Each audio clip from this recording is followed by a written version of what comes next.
we want to talk about investment strategies.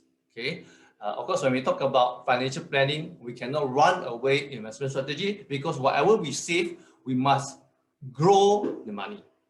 Okay, so to grow your money effectively, you need to find out an optimum ROI target to achieve your financial goals with high certainty. Not today grow or tomorrow lose. Then after that, lose money and then make again. So this is not growing with high certainty. Okay, so if you aim for too high return, as we can see in this table here, you go and invest in too high risk kind of investment like derivative, alternative investment, all this like interest scheme and things like that, money game or private equities or VC, then chances are you may not even achieve your return that you want, and you may end up losing your hard-earned money. Okay, so to me, based on experience, achieving good return, like say for example 10%, 11%, 9% consistently over 10 years, 20 years is not an easy job. So any investment scheme that promise you that it can give you something more than 12%, like 15%, 20%, you know, and consistently for a few years, I would think that you got to be careful because that may not be an investment and that could be a speculation. But on the other hand, if you target too low a return, okay, then you may end up growing your money too slowly. You can see like the tortoise here, no, that is walking slowly. So sometimes you yourself also cannot tahan yourself, no, because you may find that it's very slow and getting very impatient. Okay, and you may not end up achieving your financial goal at the time that you want to. Then there is another situation which is even worse, is that some people, like what I said, they just save, they don't invest at all. The money at best is in the fixed deposit. But as we know now that most of the fixed deposit account now is offering interest rate less than 2%. Okay, and the fact is inflation is roughly about 5 or 6%. So basically, in that situation, don't talk about growing your money. Your money basically are shrinking at 4% a year. You know? And that is a disaster for financial planning. So if you are serious, you know, about determining your personalized optimum return so that it's not too high and neither too low, get a holistic financial plan done. Okay, so like what I said, if you know how to do it, it'll be good. Do it yourself. But it's also good for you to check with a licensed independent financial planner to make sure your plan is solid, the assumption that you make is relevant and practical. Okay, so I'm sure they can charge you quite a reasonable fee for you to make sure your plan is solid and relevant. Now, so if you set a optimum return, say for example 10% or 8% you want to achieve, when you invest, make sure you invest into those investments that will continue to rise in the long run. You know, so for example here I show you, this is a chart of MSCI global equities chart.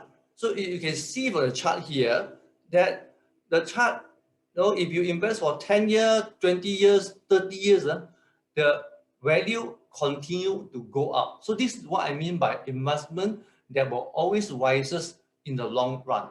I would say, for example, equities, not equity in one company, not equity in one country, okay, but equity of the world, you know, will always grow. And properties, you know, properties in good location would always grow also in the long run. Of course, not one property, maybe a few properties in different locations. So put your money into those investments. Don't put your money into those investments that may not rise in the long run. If I take example here, some people like to invest into forex, foreign exchange, cryptocurrency, or gold. Personally, if I can share with you example here, you can see this chart here.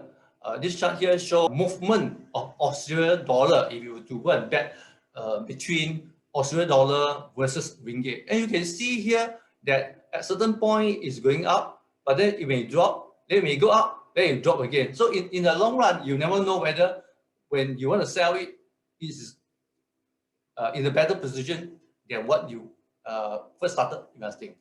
Another chart I want to show you is gold.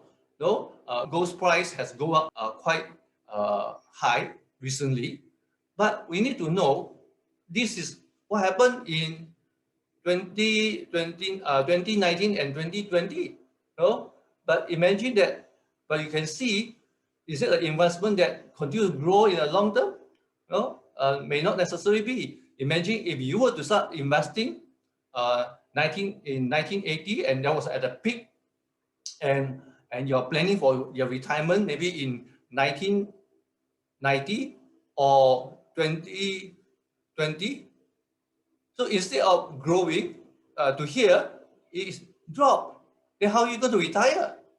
Okay, so this is what I mean, that be careful about the investment that you invest into to make sure that it is those investments that always rises in the long run, even though there may be some correction along the way, but it will still go up in the long term. Not those investments that go up, come down, go up, come down. Then how can you retire with the investment if it continues to drop? Okay. Now, not forgetting as well, you see, I got a client who previously aimed for 15% return for his investment, and he has invested into macam-macam kind of investment scheme. If you name of any exciting scheme available in the market, he got all the proposal and he put money into all those investments. Okay, like gold, forex, P2P lending, cryptocurrency, and along the way, yes, he made some money here, and he also lost money for some investment. So after 10 years of investing, you'll find his investment capital hardly grow, because whatever go up, come down, go up, come down, go up, come down. So 10 years pass. Okay, but when he become our client, we share with him, we help him to discover what is his optimum target return. And then that is 8%.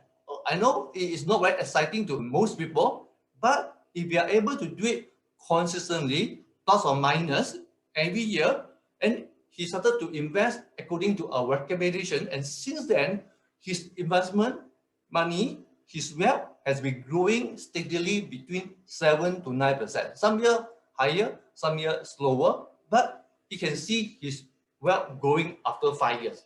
Okay. Of course, when we talk about investment, we just don't like invest and forget. We must review the performance of those investments to see whether they are on track, whether they are better alternative, or we need to get rid of some of this investment. So I would suggest you to review those investments at least on a monthly basis.